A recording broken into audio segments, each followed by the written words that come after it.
Thank you very much. Thank you for joining this session. Given we are working across several time zones, I bid you all a very good morning, good afternoon and good evening. My name is Bharti Patel and I'm addressing this global conference as the CEO of ECPAT UK, and I'm sitting in London. It is indeed an honor to be part of this global conference, and I thank the Child Trafficking team for giving ECPAT UK this opportunity to present our concern of child trafficking and the severity of abuse suffered by children and the need for adequate safeguarding protection for some of the world's most vulnerable children. This platform provides a unique opportunity for us all to share and learn from the people across the globe to help us further understand the cause and the issue so that we can all work together to end this gross violation of children's rights. I will welcome this initiative. A little bit about ECPAT UK, a leading child rights campaigning organisation advocating against child trafficking, exploitation and abuse in the UK, as well as abuse of children by British nationals offending against children abroad. We were established in 1993 as a coalition working against prostitution of children in tourism, and had some very good campaigns to change legislation and influence public opinion.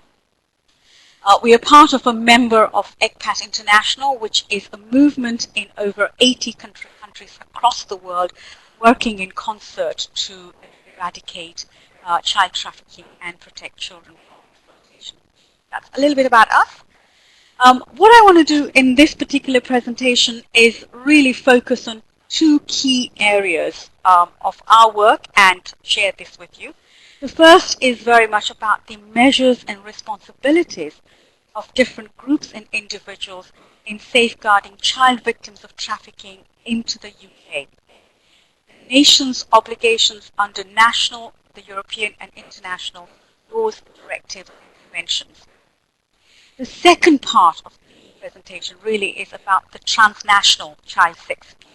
This is about nationals of one country, here the UK, who travel or are residing in another country and who commit sexual crimes against children. The question here is, who then has the responsibility to protect the children in those countries, prevent such crimes and prosecute those offenders? Before we even start thinking about protection measures, I do believe it's very, very important to understand and strengthen our understanding of the whole situation. Child trafficking for the purposes of sexual exploitation, forced labor, forced criminality and other forms of exploitation within or across countries, wherever it occurs, is child abuse and a fundamental breach of children's rights. It is important to recognize and always remind ourselves. It is important that every citizen of the globe takes the responsibility to understand the issue, listen to what children have to say and put the child's best interest at heart before decisions affecting them. So this session is really about how can we continue to ask the questions as we progress, as we work to protect children. Who are the child victims of trafficking and sexual abuse? What types of exploitation, abuse and violence are children subjected to? What are the causes? Why is it happening? And the impacts of trafficking and exploitation on the child as he or she is suffering, and of course later on as they become adults. And of course, recognizing that child trafficking is a violation of child's rights. What are the new and emerging threats to child victims of trafficking in the UK and sexual exploitation abroad? It is important that we are one step ahead so that we are able to tackle it. I think, again, before we start off looking at protection for children and responsibility to protect children, it is just, let's remind ourselves of what we mean by trafficking, human trafficking, and particularly child trafficking. By child trafficking, it is the recruitment, the transportation, the transfer, harboring, or the receipt of person for the purposes of exploitation. It's the recruitment, the transportation, the transfer, and harboring. It's at every stage we are talking about some form of abuse taking place. The child here The international definition is anyone who is under the age of 18. This is what's applied in the United Kingdom. No doubt, child trafficking is a complex web of this process, and it's within countries as well as between countries.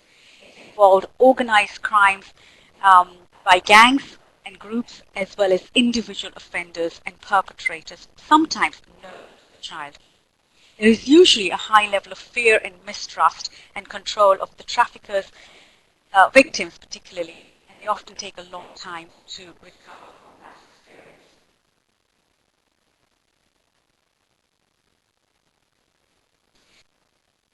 So who are the child victims of trafficking, and where do they come from? I think that's the question that we should be asking ourselves. In the UK, children are identified through the National Referral Mechanism, which collects the data on human trafficking into the UK. It's a multi-agency centre of serious organised crime agency. What you will see here is that victims of trafficking in the UK come from all over the world, and they can be British citizens too. In fact, since 2009 in the UK, children have been identified from more than 50 countries that have been trafficked into the UK. The table, what it's showing is the 10 most prevalent countries of origin of child potential victim of trafficking identified in the UK in 2012 are Vietnam, children from Vietnam, from Nigeria, Slovakia, Romania, and in the 5th position it's the UK, so within the UK itself, Albania, China, Bangladesh, Democratic Republic of Congo, and of course Somalia at the number 10. What this illustrates is that there isn't a country, there isn't this north-south region here when it comes to children being trafficked into the UK.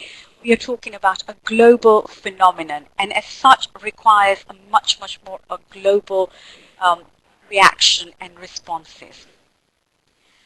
What we've also got here is that there is an increase of 24% of children, sorry, 12% of children that have been trafficked into the UK from 2011. Research indicates that most of the children are aged 12 and over when they're identified, with nearly half aged between 16 and 17, but not to forget that 10% in the UK, children that were trafficked in the UK, were under the age of 10. Generally, girls are more likely to be trafficked to the UK than boys, but increasingly we've been informed that more boys are being trafficked across borders. Worth reminding ourselves that these statistics are generally regarded as an underestimate of the scale of the problem. So this is just the tip of the iceberg. In terms of types of exploitation of children that are trafficked into the UK, what are they exploited for? Sexual exploitation continues to be the major types of exploitation of children trafficked into the UK, but increasingly trafficking for other forms of exploitation, including forced labor and forced criminality, children being forced to commit crimes by their traffickers.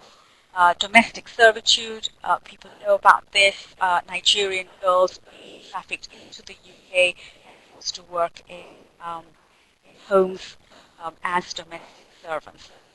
Organ harvesting, last year there was a case of a child that was brought into the UK for organ harvesting, and the one that is always picked up by the media is of course the one about children being trafficked for benefit fraud. What was particularly noted in the recent times is the numbers of children that are trafficked into the UK to work or forced to work on cannabis cultivation. 90% of the children found in cannabis cultivation are of Vietnamese origin. And again, these are criminal activities, and children are forced to work on these farms, often in hazardous conditions. What this particular slide on the presentation illustrates is the different forms of exploitation and the way that it has been reported in the media. So we're looking at the child slave forced to guard cannabis farms. This was a young man of age 15. We're talking about a woman brought a baby for £150 in order to get council flat. This would come under benefit fraud. So you're looking at a range of exploitation and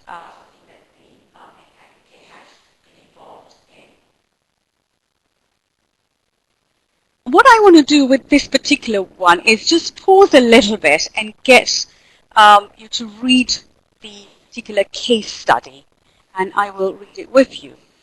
Female A was trafficked to the UK.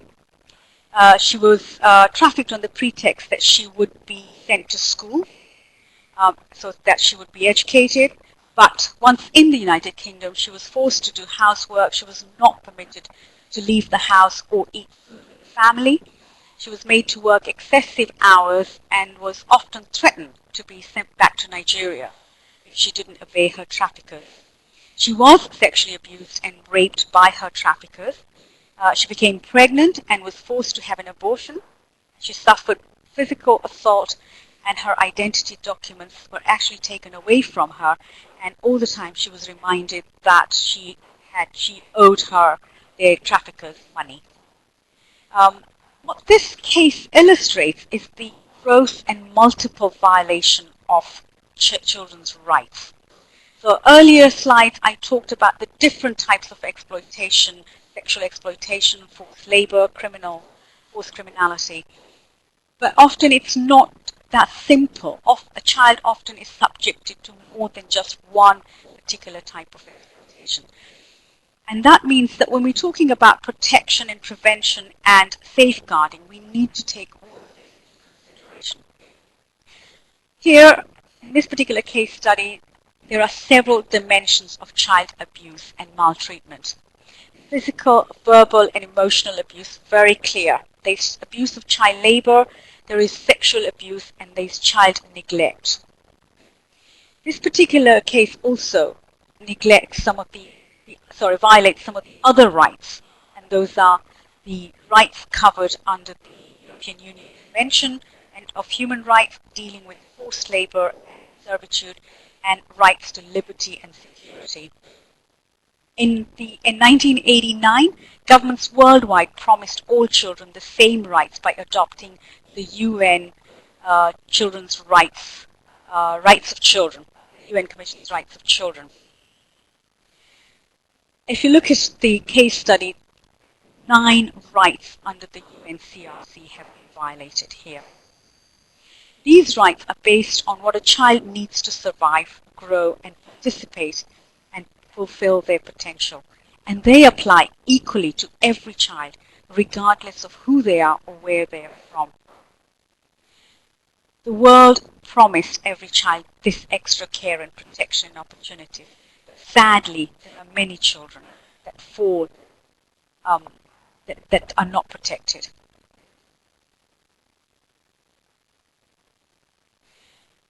The quotes here are directly from young victims of child trafficking. It really does illustrate the kind of threats that children are subjected to and the kind of lives that they have to live. It's like their fingers were in your brain, said one person. Your heart jumps when you see them. He didn't just threaten me, he beat me unconscious. They used to say things like, children's organs are really expensive and children can be kidnapped. This is the kind of threats that are used to instill that fear in children so that they are always under the control of their traffickers. How do you stop this? Well, going back to the definition of trafficking, it's about recruitment, it's about transfer, transportation, it's about harboring. And so if we are going to stop it, we need an end-to-end solution.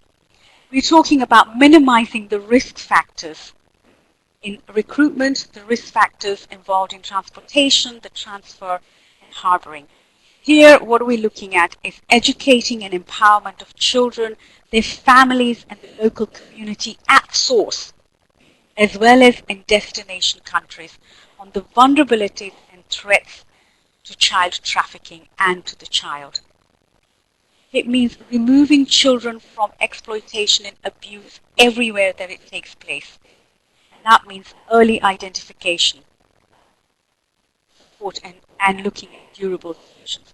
It means providing victims and potential victims adequate protection, building a protective environment which requires a set of laws, regulations, policies, and practicing these laws. What you need is access, ensuring that children have access to basic social and child welfare services in the source countries, as well as when they've been trafficked in another country. Educational, vocational, and life skills. What is also important to provide a protective environment is an appointment of a guardian for every child, so that the child feels that there is somebody that they can turn to be able to address and ask and negotiate through their concerns. Prosecution of traffickers and the contributors to the abuse, again, is very, very important. Often we find that it's the victims that get prosecuted rather than the traffickers. Here, training of law enforcement officers on child rights is important. Cross-border collaboration to ensure that solution is in the best interest of the child. So, what are the practices in safeguarding child victims of trafficking in the UK? As far as we know, there are no specific support services for child victims of trafficking. The provision to protect children in the UK comes from a range of legislation and policies, as well as under a range of agencies that have got responsibilities to safeguard children. The first thing that the government had to do was to put in place a mechanism where there is a formal identification of child and adult victims of trafficking. This is the National Referral Mechanism set up in the UK in 2009. It is a framework for identifying victims of trafficking and ensuring they receive the appropriate protection and support. Early and robust identification of child victims is essential to gain the trust of the child and to enable the child to disclose their experiences, which then enables practitioners to safeguard the child effectively for evidence to be gathered for criminal investigation. Child victims of trafficking in the UK come to the notice of authorities through a wide range of sources, including health, legal, education, welfare and immigration sectors, together with NGO and the wider public. It is important that the broader awareness of this particular national referral mechanism amongst the frontline workers is there, so that every potential victim of trafficking is identified and referred to. This requires regular training of the frontline professionals so that they can update their knowledge on indicators to identify potential victims of trafficking. It is also important that those making the decision on victim status for children, in particular involving non-EU children where immigration is an issue, that staff that are responsible for the decision have got specialist training and expertise on protection of children. The local authority, again, is a key agency that has a role to play in identifying potential victims of trafficking under the Section 47 of the Children's Act. It is required, if it has reasonable cause to suspect that a child is suffering or likely to suffer significant harm, to investigate whether they should take action to safeguard or promote the child's welfare. Local authorities have a duty of care to support child trafficking victims in their area, which is coordinated by local safeguarding children's boards. This is basically the first port of call when approaching local authorities about child trafficking victims in the UK.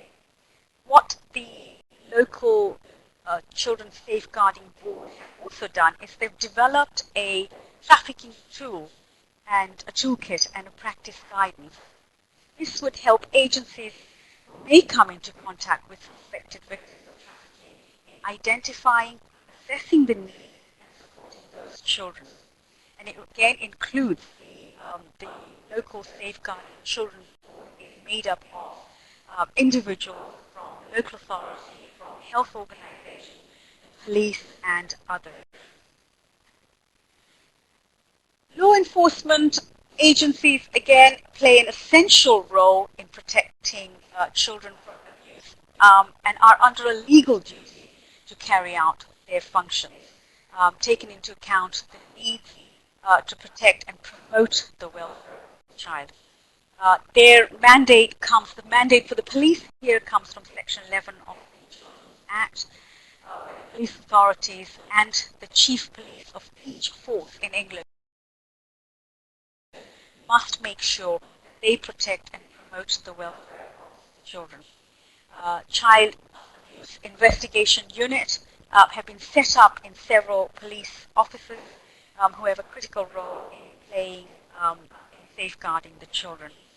This is basically a basic part of the duties of all officers. All frontline officers have a crucial role in identifying and protecting children. This is why it is very important that frontline police officers again are regularly trained to ensure that they are fully conversant with the key indicators of identifying potential victims of trafficking. What is also happening and what is important is sharing that intelligence that the police has with other organizations, particularly social care institutions, so that the child's protection becomes a primary focus. And at local level, the local safeguarding children. Other law enforcement agency that has played a crucial and critical role in the UK in protecting children is the Crown Prosecution Service itself. They've produced guidelines providing practical and legal guidance to prosecutors dealing with cases of human trafficking and smuggling into the UK. Guidance on prosecuting cases of child abuses, safeguarding children, and guidance on children as victims and witnesses. Again, these are very, very important guidance to be familiarizing themselves with when dealing with children either as victims or as witnesses. Last but not least is the responsibility and the practices that non-government organizations have and are responsible for. In the UK, they do play a vital role in providing very critical services to young people and children. The NSPCC, a well-known children's rights organization, provides direct advice to young victims of child trafficking, guiding them through their situation and ensuring that provision is in place. ECPAT UK itself has a particular service we provide to young victims of trafficking.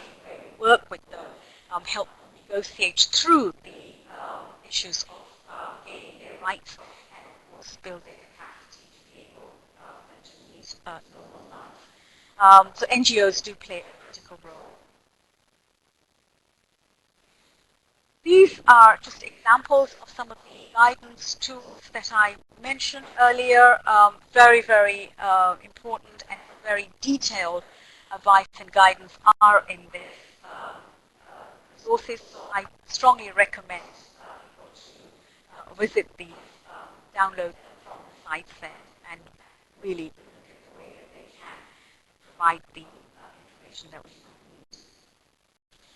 I'm going to move on to my second part of the presentation, which is, as I said earlier, it's on the transnational child sex abuse.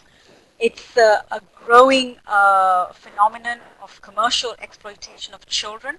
Again, it's about people who travel from their own country or are residing in another country and engage in commercial sexual exploitation of children in those countries. Often this is fueled by weak law enforcement in the internet and the ease of travel and poverty across many countries is one of the driving forces of commercial sexual exploitation in travel and tourism. Um, Different types of situation arise here. We've talked about situational abuse. These are foreign individuals who take advantage of children once they're in those country, or you have what's called the preferential child sex abuse. These are convicted abusers of pedophiles who travel for the purposes of exploiting children.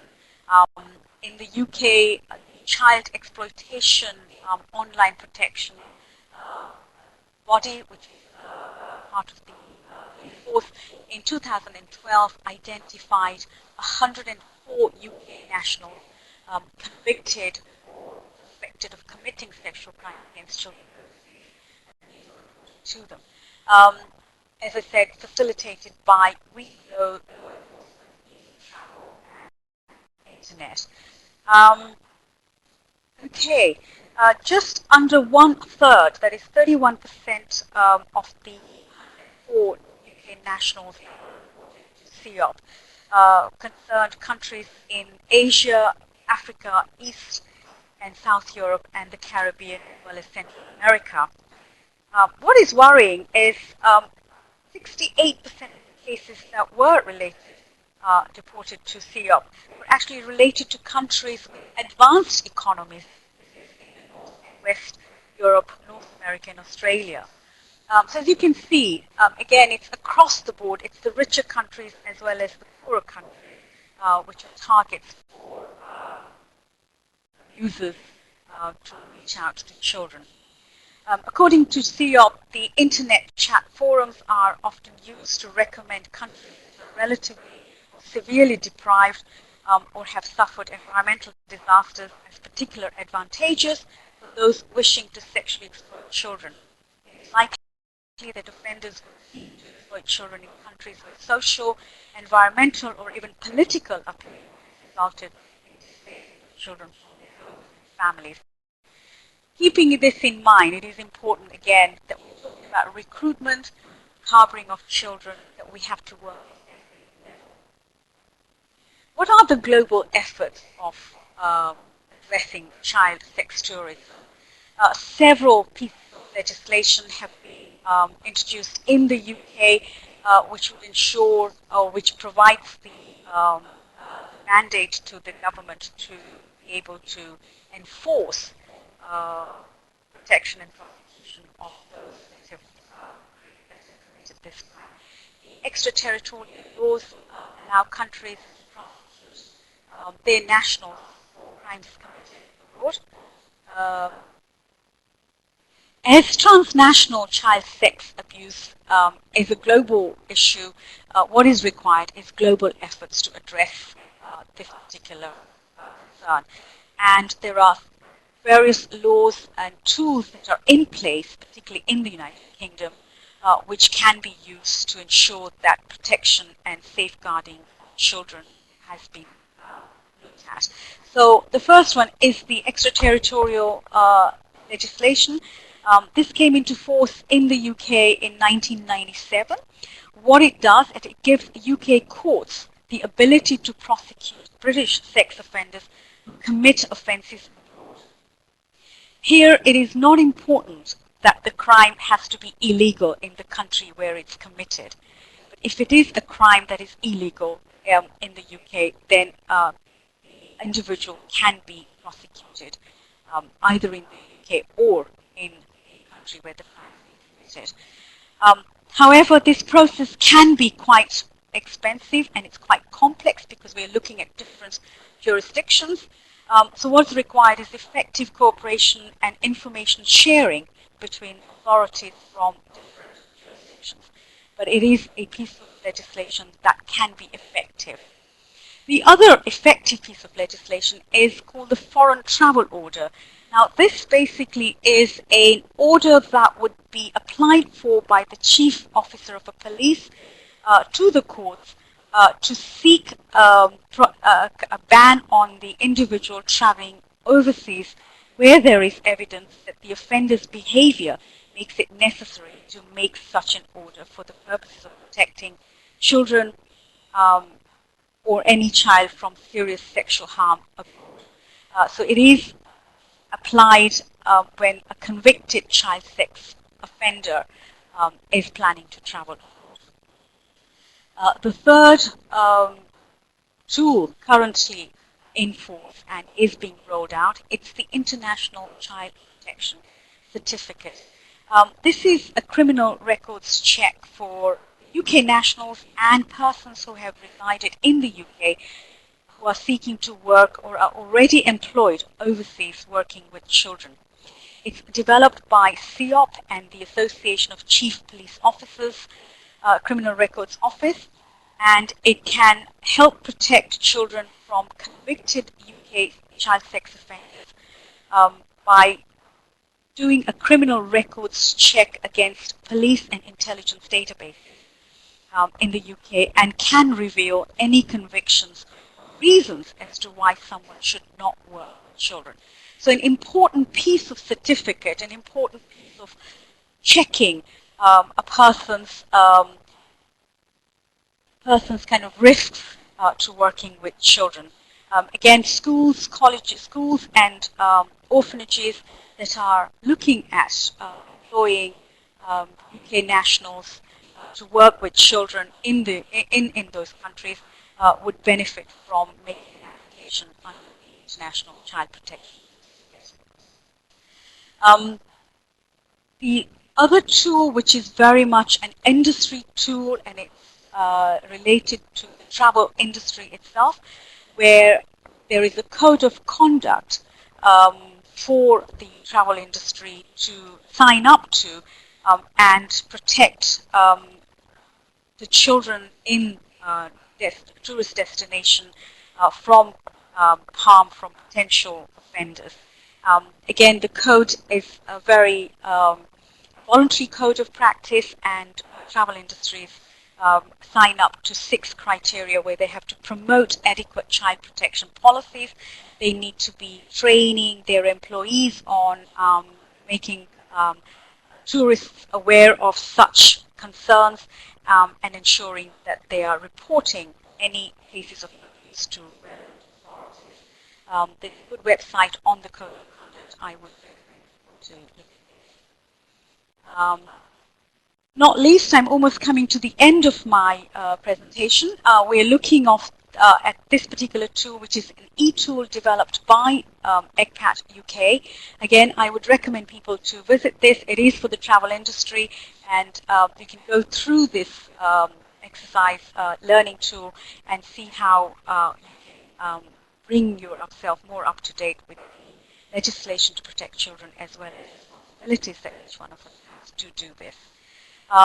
My last slide is about any approaches that we have. It needs to be child-centric, and it needs to ensure that it is in the best interest of the child. ECPAT UK is very, very keen to ensure that there is a system of guardianship for every child that is identified either as child victim of trafficking or is abused.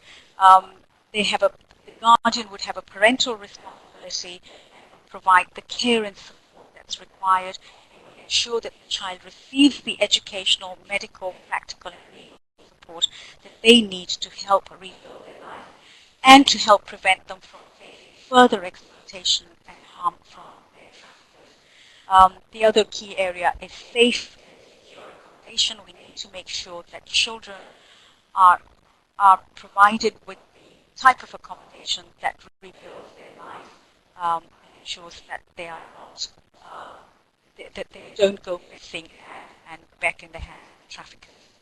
ECPAT UK has developed excellent sets of principles in terms of what a safe accommodation should be. Again, I would recommend to visit this. Adequate referral systems are very, very important to ensure that people do refer a potential victim of child to the right agency, and that the agency has got the capacity to protect the child.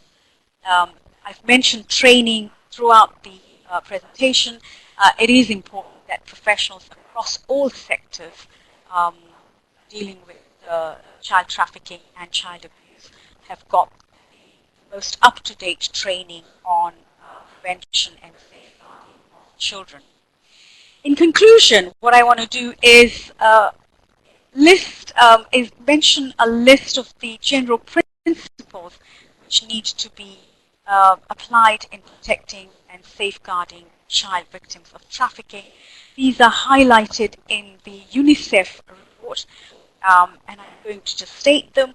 Rights of the child, UNCRC, state responsibility, um, in the best interest of the child, ensuring that the public, the private, the social welfare, the police, and any agency that is addressing the needs of the child, that it is in their best interest.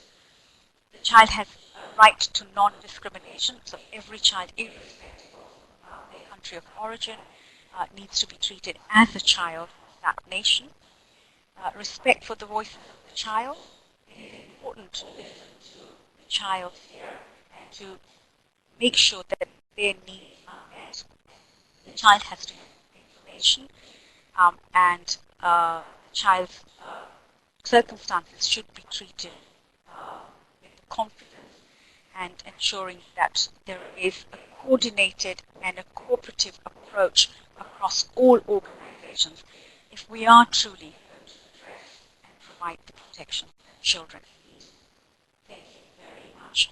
These are resources that you find useful, and I recommend that you do find some time to download them from our website and other websites.